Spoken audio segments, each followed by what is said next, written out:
anti-terrorist dogs keep airports safe. Man's four-legged friends on the front line in the fight against terror. These dogs are a special breed, part husky, part jackal, and it's their acute sense of smell which makes them perfect for sniffing out explosives in airports. It turns out that of all the canines, it's the jackal that has the best sense of smell, so it was logical to use that to improve the sense of smell in dogs.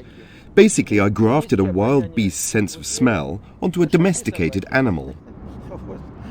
Their husky heritage means that they can handle temperatures as low as minus 70 degrees centigrade, while the jackal side of the family provides them with equally impressive abilities in the heat.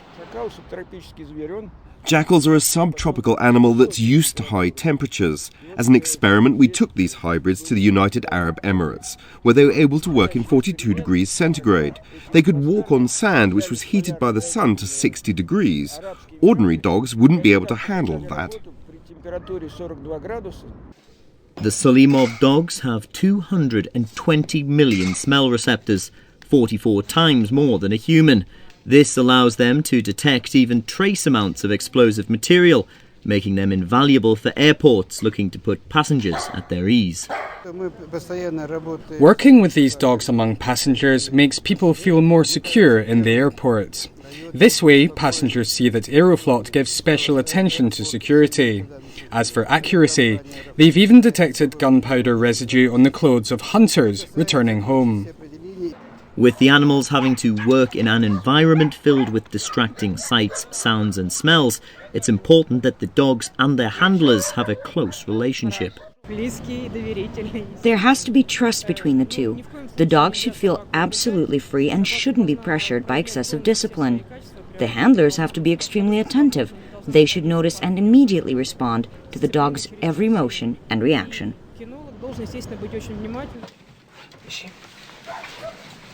A false alarm is detected in less than 0.5% of searches, making the dogs far more reliable than the best man-made detection device. Much of that is down to the breeding, but a lot of training is required before they are ready to work amongst the public. Well, it doesn't take the dog long to find what was hidden underneath my seat, but it's all well and good doing it here on the training ground. But how will they fare in the busy atmosphere of an international airport? On an average day, over 100,000 people pass through this terminal at Sheremetyevo Airport. Plenty of distractions, making it the perfect place to conduct a test. This bag here contains around 3 grams of plastic explosive, and I'm going to go and hide somewhere here in the terminal while Fraga tries to track me down. Fraga sets about sniffing me out, her finely tuned nose searching every nook and cranny in which a potentially dangerous package could be hidden.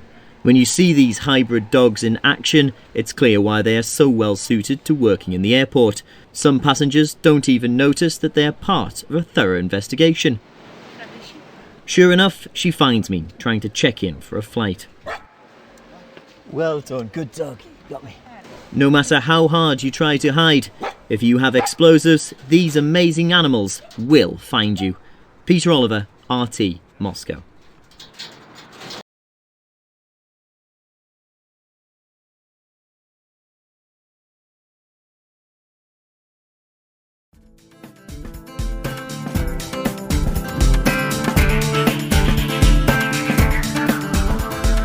Mark's blog.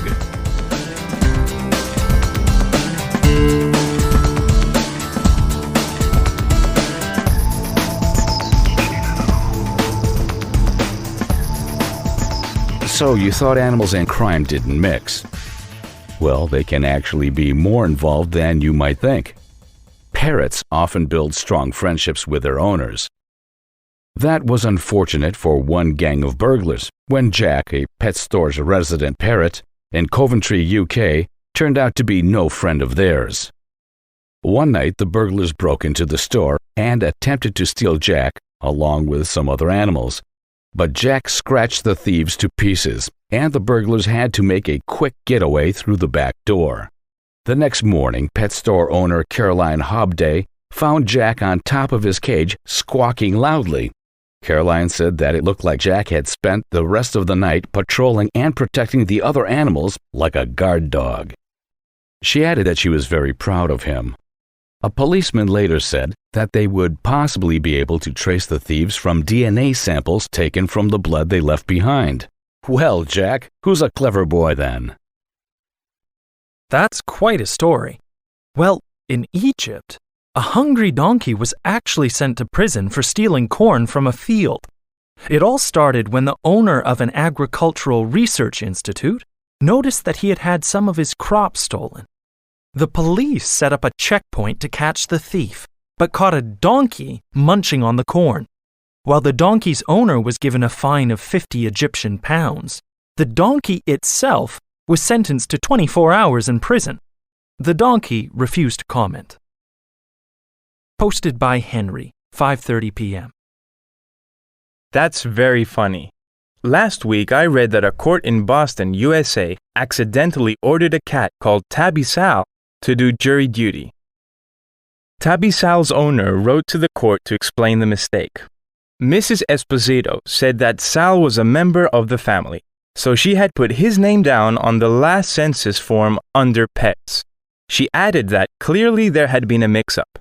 However, an official replied that the cat had to attend the court. Mrs. Esposito then asked what the cat was supposed to say when the judge asked if the defendant was guilty or not guilty. Meow. A verdict was eventually reached and Tabby Sal didn't have to do jury duty after all. Posted by Andy, 8:19 p.m.